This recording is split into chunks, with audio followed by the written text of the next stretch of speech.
নবীজি সাল্লাল্লাহু আলাইহি সাল্লামের রওজার কাছে যাচ্ছি। তো বর্তমানে আছি মসজিদে নববীর ভিতরে। তো কত মানুষ যে এখানে লাইনে দাঁড়িয়ে আছে, অগণিত নবীজির ভালোবাসায়।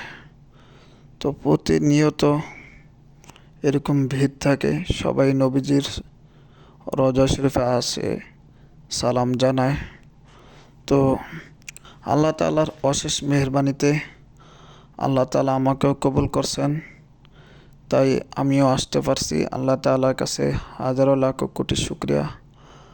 আল্লাহ যেন বারবার মক্কা মদিনায় আসার তৌফিক দান করেন, সেই দোয়াটাই করি। তো একটু পরেই রওজা শরীফ খুব কাছে চলে আসছি। তো ভিতরের অনুভূতিটা অন্যরকম লাগতেছে, যা আমি আপনাদেরকে ভাষায় বলে বুঝাইতে পারবো না যে কীরকম লাগতেছে।